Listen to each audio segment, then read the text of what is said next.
There are so many sales techniques out there, but not enough people are talking about or even understand the psychology of sales and persuasion. So, dive into this episode with me to learn about one tiny persuasion technique based on human psychology that can bring big results. Welcome to the Copy Bean Podcast, the copywriting podcast for business owners, entrepreneurs, copywriters, and anyone interested in improving their writing skills to maximize revenues and sell more.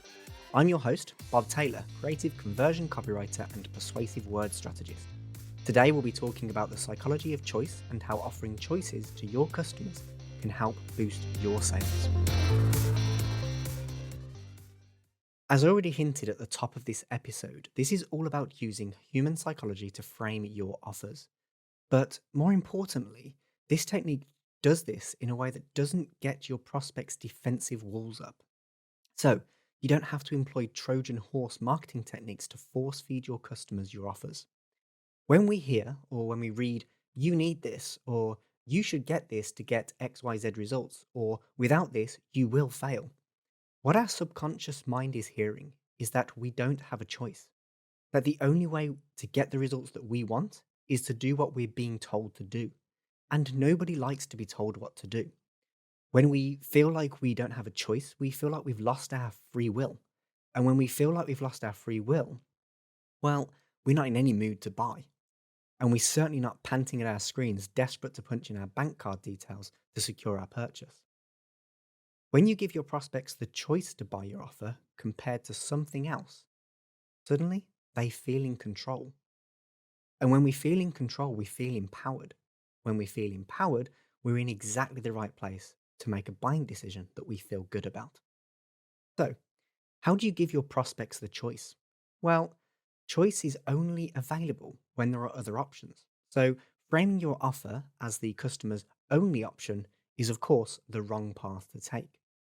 But you don't always necessarily want to compare your offer with a competitor's offer right off the bat. So, instead, you can compare your offer to something relatable to your prospect. The most common and most well-known version of this, and I guarantee you've heard this at least once in your life, is the for the same cost as your morning cup of coffee.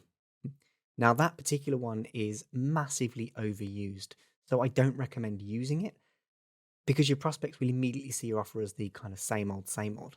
So use something else. If your offer costs $50, for example, comparing it to an average no-frills meal out for two with no fancy wine would be a great way to go. Make the comparison something your prospect can live without and makes your offer a no-brainer. For example, don't compare your offer price to the cost of Netflix. Most of your prospects will not be able to imagine their life without Netflix, so the comparison here loses its power. You should always compare it to something that your prospect can live without. Your comparison, therefore, could look something like you can have a no frills meal out for two and skip the fancy wine and dessert, or you can get, and then insert here your results that the client will get from buying your product, and then say the choice is yours. I've said it before and I'll say it again. You're always going to sell more when you focus on the transformation that your offer brings to your prospect, more than when you focus on the features and benefits of your product. And the comparison technique we just looked at here can be used in your copy and on sales calls, so it is flexible and usable anywhere.